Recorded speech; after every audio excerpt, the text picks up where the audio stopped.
કિરણ hospital ની અંદર મારું ઓપરેશન મા કાર્ડ થી થયું છે, એ સહાય પણ મેં લીધી છે.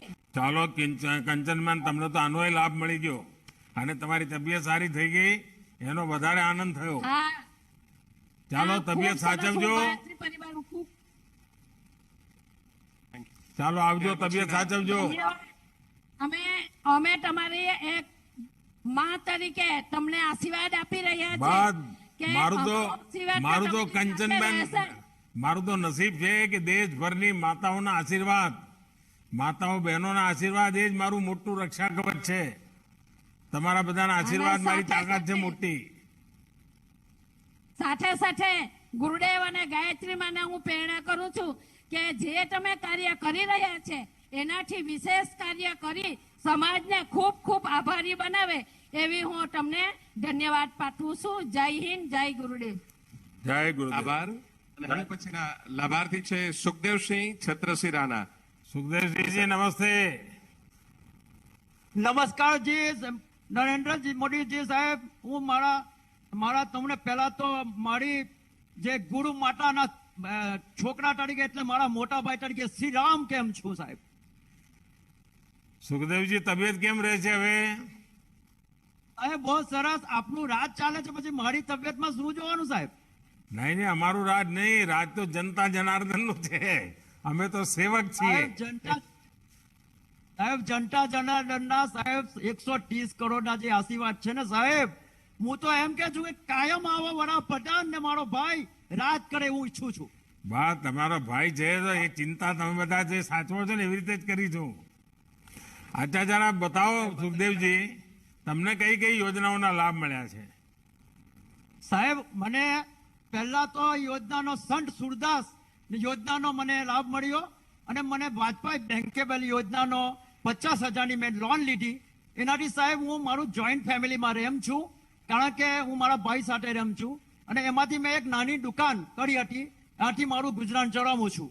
અને બીજો સાહેબ કે સારામાં સારો લાભ તો સાહેબ મારી પાસે ફક્ત 2.5 વીઘા જમીન છે સાહેબ. 2.5 વીઘા જમીન હું પહેલા ભારૂટી આપતો હતો, એટલે અમારા ગુજરાતમાં આપણે ગણત કહીએ, ગણતી આપતો હતો. એમાં મને ગણતમાં સાહેબ એમાં મને 3,000 ખાલી મળતા હતા આખા વર્ષમાં.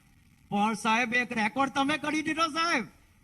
આ ખેડૂતને ખબર નથી, ખેડૂતે કોઈ દિવસ કોઈ એપ્લિકેશન કરી નથી, ખેડૂત સમાજ આના માટે લડ્યો નથી કે ખેડૂત સમાજે કોઈ દાડો અમારા નરેન્દ્રભાઈ પાસે ગયા નથી.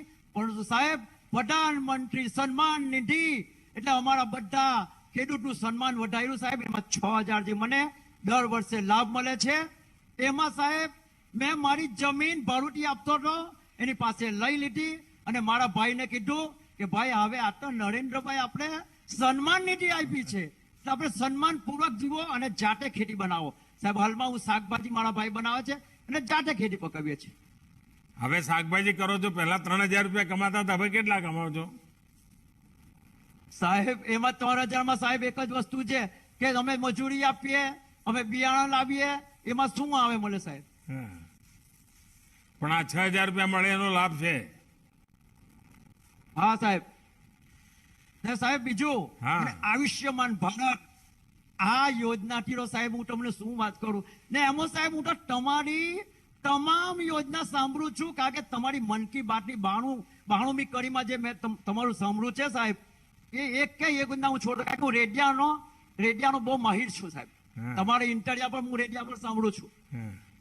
અને આયુષ્યમાન ભારતમાં સાહેબ મને જે કારનો લાભ મળ્યો છે ને, હું બધાને કેમ છું સાહેબ કે એક આપણે 5 લાખનો વીમો લેવો હોય સાહેબ કોઈ પ્રાઇવેટ લિમિટેડ કંપની પાસે, તો આ 5 લાખનું પ્રીમિયમ ઓછામાં ઓછું 15,000 થી 14,000 રૂપિયા આવે ત્યારે 5 લાખ વીમો બની શકે.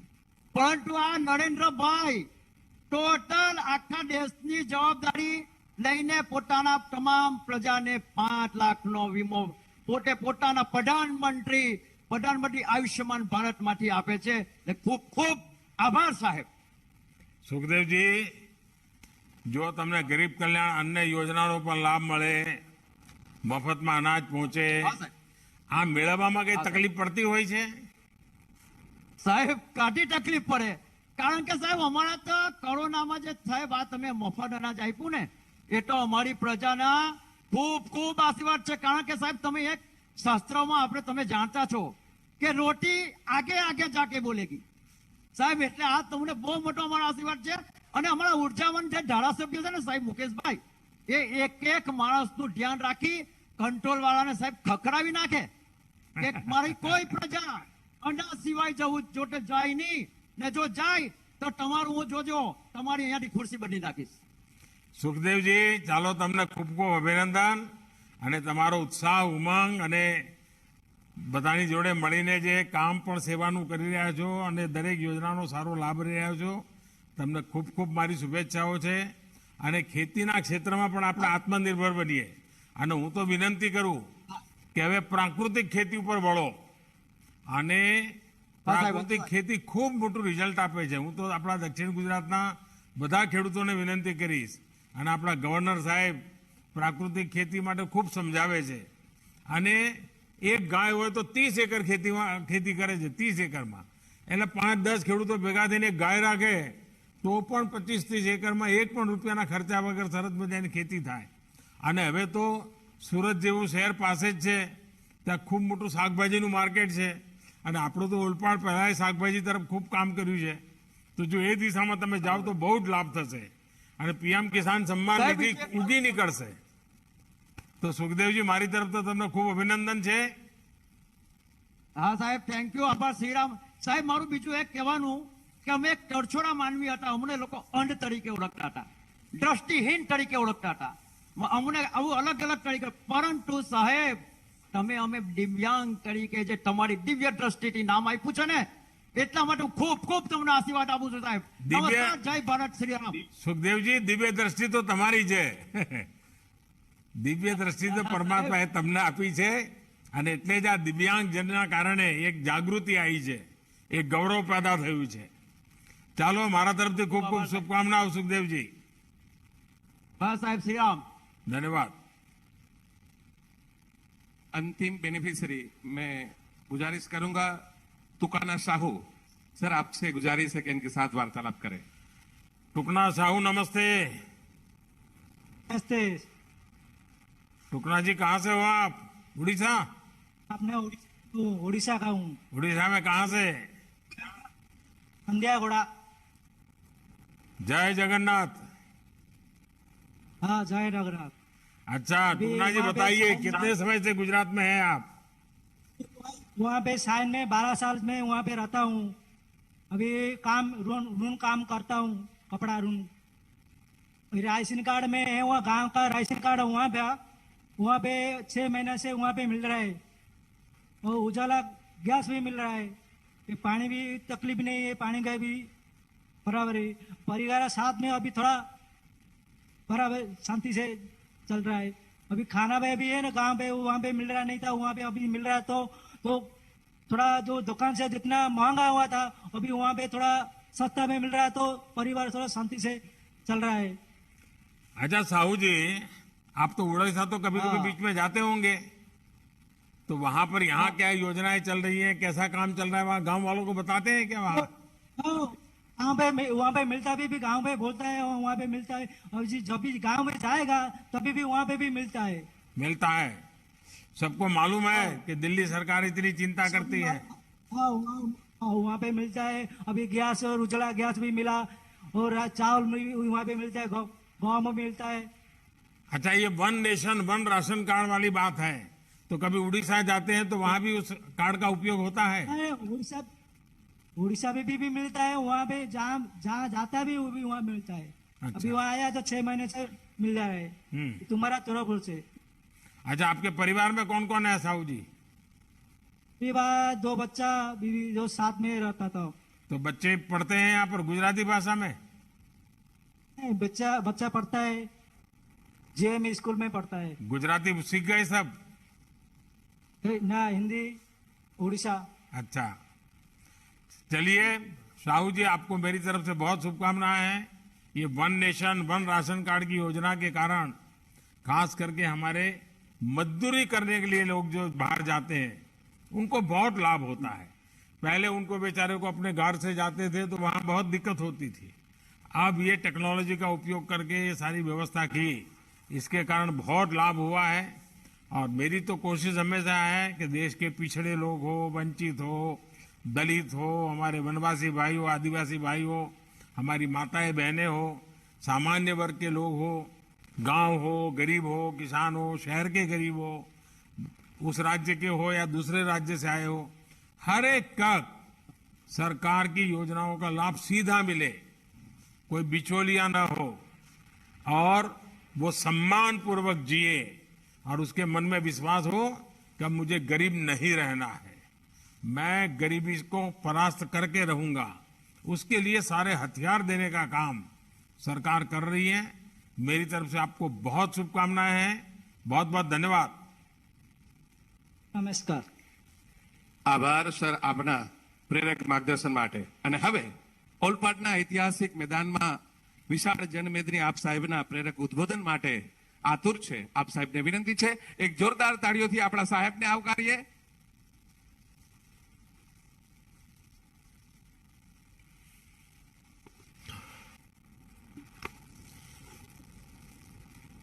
गुजरात के मुख्यमंत्री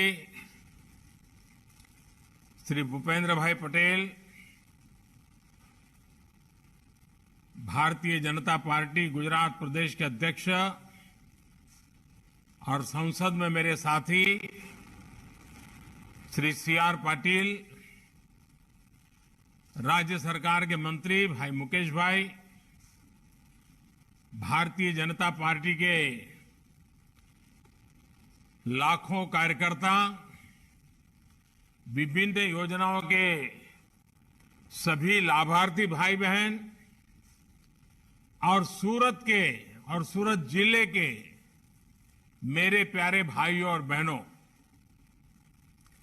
आज सूरत में एक तरह से डबल इंजन सरकार, भूपेंद्र नरेंद्र सरकार, अलग अलग योजनाओं के हजारों लाभार्थियों का ये संगम देखना, आप सबके दर्शन करना, ये अपने आप में मेरे लिए सौभाग्य का विषय है।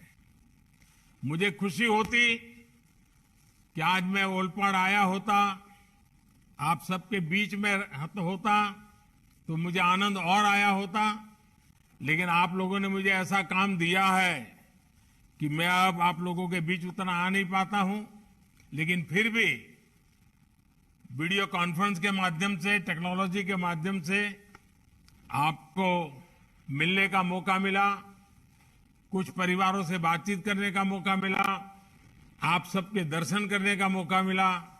ये मेरे लिए बहुत खुशी की बात है। और आज मेरे लिए सबसे बड़ी खुशी की बात है, मेगा मेडिकल कैंप, ये अपने आप में कल्पना ही बहुत बड़ी है। एक साथ हजारों लोगों की जांच और मुफ्त इलाज की योजना, मैं मानता हूं कि लोगों को जोड़ना, ये सेवा भाव, सेवा का इतना बड़ा पवित्र काम, मैं जितनी बधाई आप सबको दूं उतनी कम है। गरीब से गरीब के आरोग्य की इतनी चिंता करना, सरकार की योजनाओं से कोई छूट न जाए, इसके लिए विशेष कैंप लगाकर प्रयास करना, इसके लिए मैं मुकेश भाई को और उनकी पूरी टीम को बहुत बहुत बधाई देता हूं। और देखिए, आरोग्य में जब सेवा करते हैं तो कितने आशीर्वाद मिलते हैं। अभी मैं कंचन बहन को सुन रहा था, उनका किडनी का ऑपरेशन हुआ, किडनी में से पत्थर की उनकी तकलीफ थी, लेकिन आज वो कितने आशीर्वाद दे रही थी। तो आज आरोग्य का कैंप आप लगा रहे हैं, मुझे लगता है कि आपके आशीर्वाद पूरे गुजरात के काम आने वाले हैं। सेवा के ऐसे कार्यों में भूपेंद्र भाई के नेतृत्व में पूरी सरकार और सीआर पाटिल के नेतृत्व में भाजपा का एक एक कार्यकर्ता सेवा भाव से काम कर रहा है। यही सेवा भाव, यही सद्भावना जिसको गुजरात की जनता का बार बार आशीर्वाद मिलता है प्यार और स्नेह मिलता है। आज इस मेडिकल कैंप में भी भाजपा के प्रति गुजरात के लोगों का ये स्नेह है। मैं दूर दूर तक देख रहा हूं यहां टीवी पे, मेरी नजर जहां पहुंचती है लोग ही लोग हैं। भाई और बहनों, मैं अक्सर सूरत की सद्भावना, सूरत के लोगों के सामर्थ्य, सूरत के लोगों की इच्छा शक्ति की बात करता रहता हूं। અને આપણો સુરતી લાલો એટલે પછી પૂછવાનું જ છું। आपको याद है गुलामी के समय में सूरत देश के उन पहले स्थानों में था जहां नमक कानून का विरोध हुआ था। सेवा भाव क्या होता है इसको सूरत और सूरत के लोग बखूबी समझते हैं। અને આ તો સુરતીઓના લોહીમાં ભળેલું છે, એમની રોજનું જીવનનું અંગ છે। અને સુરત તો સૌને જોડનારું છે, સૌનો સમાવેશ કરનારું છે। અને સુરતમાં આવે માણસ એટલે સુરતી જ બની જાય, એની બોલી બદલાઈ જાય, એનું ખાનપાન બદલાઈ જાય, એ ગમે ત્યાંથી આવ્યો હોય। આ સુરતના પ્રેમની તાકાત છે। गरीब हो, दलित हो, पिछड़े हो, आदिवासी हो, श्रमिक हो, व्यापारी हो, कारोबारी हो, अन्य राज्यों से आए हुए लोग हो, सभी मिलकर सूरत की प्रगति की बागडोर संभालते हैं। लाल किले से मैंने जिन पंच प्राणों की बात की थी, उनमें से एकता का 5 प्राण, जो मेरा 5वां प्राण था, जिसके मैंने उल्लेख किया था, देश की एकता, आज सूरत के अंदर हम देखेंगे सूरत के रग रग में एकता का भाव है। और इसलिए सूरत का मेरे हृदय में बहुत विशेष स्थान भी रहा है। भाई और बहनों, बाढ़ और महामारियों ने अनेक बार सूरत की परीक्षा ली है, लेकिन सूरत में एकजुटता के आगे कोई भी चुनौती टिक नहीं पाई है। महामारियों के नाम पर सूरत के विरुद्ध अपप्रचार की कोशिशों को भी हमने मिलकर नाकाम किया है। सूरत ने मुझे जितना सहयोग और आशीर्वाद दिया है उसे मैं कभी नहीं भूल सकता। मुझे याद है जब बरसों पहले तापी में बाढ़ आई थी तो मैंने युवाओं को में से मिलकर सूरत को फिर से संवारने का आग्रह किया था।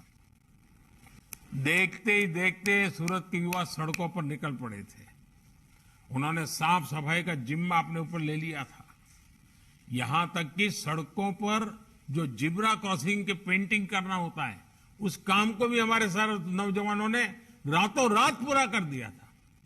साथियों, बीते दशकों में इस पूरे क्षेत्र की विकास यात्रा में मुझे सूरत से के अनेक वरिष्ठ नेताओं, सहयोगों का साथ और आशीर्वाद मिला है। और जब सूरत की बात आए तो अनगिनत हमारे साथियों की याद आना बहुत स्वाभाविक है। चाहे हमारे कांचीराम भाई राणा हो, प्रवीण भाई नायक हो, हमारे हेमंत भाई चपटवाला हो, हमारे भगू भाई बिमल, हमारे डॉक्टर कनु भाई मावाणी, ईश्वर भाई, हमारे सुमन भाई देसाई, अनगिनत नाम। कितने लोगों के साथ 30-30, 40-40 साल तक मुझे काम करने का मौका मिला है। उसमें से कुछ बंधु हमसे छोड़कर चले भी गए, लेकिन आज जो भी है उन सब की प्रेरणा हम सबको काम आ रही है। उन सबका योगदान अनेक, यानी 3-3, 4-4 पीढ़ी जिन्होंने सारा काम किया है, तो उन सबका स्मरण आना, उन सबकी यादें आना बहुत स्वाभाविक है। साथियों, किसी भी देश की प्रगति में देशवासियों के स्वास्थ्य की भी उतनी ही बड़ी भूमिका होती है। हमारे यहां कहते हैं ना, अगर बच्चा स्वस्थ है तो भविष्य भी स्वस्थ है। बेहतर स्वास्थ्य बेहतर भविष्य का मार्ग बताता है। इसी सोच के साथ बीते वर्षों में हमने हेल्थ इंफ्रास्ट्रक्चर के साथ साथ जन जागरूकता पर, बीमारियों से बचाव पर, बीमारियों को गंभीर होने से रोकने पर विशेष बल दिया है। आज पूरे गुजरात में भी मल्टी स्पेशलिटी अस्पतालों का सशक्त नेटवर्क तैयार हुआ है। पिछले 2 दशकों में मेडिकल कॉलेज 11 से बढ़कर 31 हो चुके हैं। एम्स भी बन रहा है और कई मेडिकल कॉलेज प्रस्तावित है। सूरत में भी स्मीमेर हो, नया सिविल अस्पताल हो, जांच की सुविधाएं हो, स्टेम सेल ट्रांसप्लांट की बात हो, या फिर महामारियों को मॉनिटर करने के लिए विशेष सेंटर, अनेक आधुनिक व्यवस्थाएं बनाई गई है। आरोग्य को प्राथमिकता देने के इस प्रयास में हमने जन भागीदारी को सर्वोच्च मार्ग माना है। इसमें हमारे सूरत के रत्न कलाकारों ने, दूसरे व्यापारिक और सामाजिक संगठनों ने हमेशा ही बढ़ चढ़ करके हिस्सा लिया है। और मुझे खुशी है, चाहे सौराष्ट्र से आए हुए लोग हो, चाहे उत्तर गुजरात से आए हुए लोग हो, चाहे हरियाणा से आए हो, राजस्थान से आए हो, आंध्र से आए हो, उड़ीसा से आए हो, हर एक ने कुछ न कुछ सूरत की भलाई के लिए किया ही किया है। आरोग्य के लिए बड़े बड़े कैंप्स लगाने की एक समृद्ध परिपाटी बीते दशकों में सूरत में विकसित हुई है। आज का ये मेगा मेडिकल कैंप भी इसी की एक कड़ी है। साथियों, मेरी अभी इस कैंप के लाभार्थियों से बात हुई है। मैं इस कैंप से जुड़े डॉक्टरों से भी एक आग्रह करना चाहता हूं। मेरा आग्रह है कि आप इलाज के साथ साथ मरीजों को उनकी लाइफस्टाइल पर भी जरूर बातचीत करें। आप उन्हें पौष्टिक आहार के लिए प्रेरित करें। डॉक्टरों की एक छोटी सी सलाह बीमार व्यक्ति का जीवन बदल सकती है, उसे अनेक शारीरिक तकलीफों का छुटकारा दिला सकती है। भाइयों और बहनों, जब समाज और सरकारें सेवा भाव से एक साथ आते हैं, तब सफलता व्यापक भी होती है और सर्वस्पर्शी भी होती है। आज गुजरात संस्थागत प्रसूति, इंस्टीट्यूशनल डिलीवरी, उस मामले में देश के अग्रणी राज्यों में से एक बन गया है। चिरंजीवी योजना, जननी सुरक्षा योजना, खिलखिलाहट एम्बुलेंस, ऐसी अनेक योजनाओं के सार्थक परिणाम मिल रहे हैं। आपको याद होगा, गुजरात देश का वो राज्य था जिसने इलाज के लिए 2 लाख रुपए तक की मदद शुरू की थी। ये मदद सिर्फ गरीबों तक सीमित नहीं थी, बल्कि इसमें निम्न मध्यम वर्ग के भी अनेक परिवार शामिल थे। आज आयुष्मान भारत योजना इसी भावना को संपूर्ण देश में विस्तार दे रही है। 5 लाख रुपया का आरोग्य की सुविधा। और मुझे अभी सुखदेव सिंह जी से मैं बात कर रहा था, उन्होंने इतने बढ़िया ढंग से विषय को बताया। मैंने भी कभी ये बताया नहीं था, लेकिन आज सुखदेव जी से मैंने सीखा। उन्होंने कहा कि साहब 5 लाख का अगर बीमा निकालना है तो 14-15 हजार रुपया का प्रीमियम आता है, और बोले आपने पूरे देश का 5-5 लाख रुपए का बीमा उतार दिया है। अब ये सुखदेव जी की सोच, वो कहते हैं ना दिव्यांग है लेकिन दिव्य दृष्टि है, वो उनके शब्दों में निकलता है। कितना बड़ा काम हुआ है, लेकिन हमारे देश में ये सच्चे अर्थ में देश के नागरिकों को सशक्त करने वाला काम है। और इसी योजना की मदद से पूरे देश में करीब 4 करोड़ मरीजों को मुफ्त इलाज मिल चुका है, और इसमें 30 लाख से ज्यादा हमारे लाभार्थी हमारे गुजरात के हैं। भाइयों और बहनों, गरीब परिवारों में बीमारियों का एक बड़ा कारण साफ पानी का अभाव रहा है। पीने का पानी अगर शुद्ध नहीं मिलता है तो बीमारियां भी लेके आता है। सूरत में बीते सालों में शुद्ध पेयजल के लिए प्रशंसनीय प्रयास हुए हैं। पोखरों, तालाबों और दूसरे स्रोतों को पुनर्जीवित करने का लिए सबने मिलकर काम किया है। मुझे खुशी है कि डबल इंजन की सरकार के कारण आज गुजरात के 97%, एक प्रकार से 100 के करीब करीब ग्रामीण परिवारों को नल से जल मिल रहा है। भाइयों और बहनों, गांव और किसान की स्थिति बदलने के लिए 2 दशक पहले जो सफल प्रयोग गुजरात में हमने मिलकर किए हैं, उन अनुभवों का लाभ आज पूरे देश को मिल रहा है। पीएम स्वामित्व योजना के तहत आज गांवों में ड्रोन से मैपिंग कर मकान मालिकों को प्रॉपर्टी कार्ड दिए जा रहे हैं। अभी तक देश के 50,000 से अधिक गांवों में ये काम पूरा किया जा चुका है। गुजरात के भी लगभग 1600 गांवों में भी ड्रोन सर्वे पूरा हो चुका है। प्रॉपर्टी कार्ड ना सिर्फ गांवों में जमीन से जुड़े विवादों को कम करने में मदद कर रहे हैं, बल्कि व्यापार कारोबार के लिए बैंकों से मदद को भी आसान बना रहे हैं। साथियों, देश के करोड़ों छोटे किसानों का कदम कदम पर साथ देना, ये हमारी सरकार की प्राथमिकता है। पीएम किसान सम्मान निधि ऐसा ही एक प्रयास है। इस योजना के तहत अब तक देश भर के किसानों के बैंक खातों में लगभग 2 लाख करोड़ रुपए सीधे ट्रांसफर किए जा चुके हैं। गुजरात के भी 60 लाख से अधिक किसान परिवारों को भी इसका लाभ मिला है। सूरत के भी 1.25 लाख से ज्यादा किसान पीएम किसान सम्मान निधि के लाभार्थी हैं, और अभी मेरी जितने लाभार्थियों से बात हुई, सबने पीएम किसान सम्मान निधि की भारी तारीफ की। मुझे याद है, पहले की सरकारों में किसानों के नाम पर बड़ी बड़ी घोषणाएं होती थी, लेकिन किसानों के खाते में कुछ नहीं पहुंचता था। लेकिन डबल इंजन की सरकार किसानों के हितों को सर्वोपरि मानते हुए काम कर रही है। इसी सच्ची नीयत के कारण ही देश का, गुजरात का किसान बार बार हमें आशीर्वाद दे रहा है।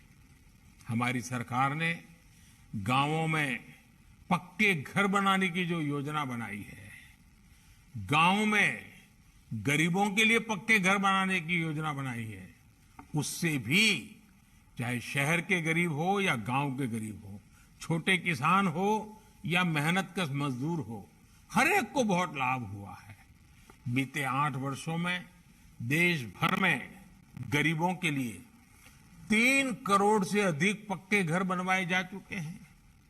इनमें से 10 लाख से अधिक घर गुजरात के गरीब परिवारों को मिले हैं। इसमें भी लगभग 1.5 लाख परिवार हमारे सूरत और उसके आसपास के जिले के लोग हैं। भाई और बहनों, सूरत सहित पूरा गुजरात विकास की भावनाओं को भी समझता है, संभावनाओं को भी समझता है।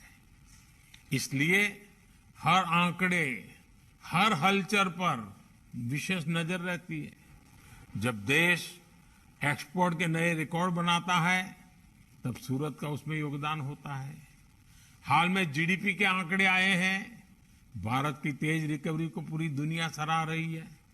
जिस प्रकार भारत ने, गुजरात ने कोविड का मुकाबला किया, दुनिया के सबसे तेज और विशाल टीकाकरण अभियान को चलाया, उसने व्यापारिक गतिविधियों को तेजी से पटरी पर लाने में मदद की है।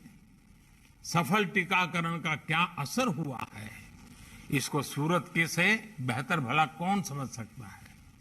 पूरी दुनिया अब भारत से सीखने की बात कर रही है। कुछ दिन पहले ही भारत ने दुनिया की 5वें नंबर की अर्थव्यवस्था बनने का गौरव हासिल किया है। इस उपलब्धि से देश को और मेहनत करने का, अमृतकाल के बड़े संकल्पों को सिद्ध करने का हौसला मिला है। ये प्रगति मामूली नहीं है। हर हिंदुस्तान का सीना गर्व से भर जाता है। हमें अपने उत्साह, अपने उमंग को इसी तरह बनाए रखना है। एक बार फिर सूरत के मेडिकल कैंप के सभी लाभार्थियों को मेरी बहुत बहुत शुभकामनाएं हैं। और फिर एक बार भूपेंद्र भाई, सीआर पाटिल, सबको बहुत बहुत बधाई देता हूं। आप सबको भी बहुत शुभकामनाएं देता हूं। અને હવે તો તમે બધા નવરાત્રીની તૈયારીમાં પડી ગયા છો પાછા. હમણાં તો ગણેશ ચતુર્થી ચાલતી હશે અને સુરત તો આપણું ગણેશ ચતુર્થીમાં મેં જોયું છે કે મહારાષ્ટ્રની જાણે સ્પર્ધા કરતું હોય. ગામો ગામ ગણેશજીની આપણે ત્યાં જોરદાર તૈયારીઓ ચાલતી હોય છે ને કાર્યક્રમ. અને ગણેશજી ગયા પછી શ્રાદ્ધમાં થોડો આરામ થાય ને વળી પાછી નવરાત્રી ને પછી વિજયાદશમી ને શરદ પૂર્ણિમા. સુરતને તો શરદ પૂર્ણિમા એટલે ઘારી બનાવવાનું અત્યારથી ચાલુ થઈ ગયું હશે. તો સુરતનો જય જયકાર બધે ચાલતો જ હોય છે. અને સુરત એક જીવંત વ્યવસ્થા છે, જીવંત લોકો છે. એમના સપના એ સદા જીવતા હોય છે, એમના સંકલ્પો પણ અમર હોય છે. આવા સૌને આજે મળવાનો મોકો મળ્યો, ખૂબ ખૂબ આનંદ થયો. અનેક અનેક શુભકામનાઓ. ધન્યવાદ.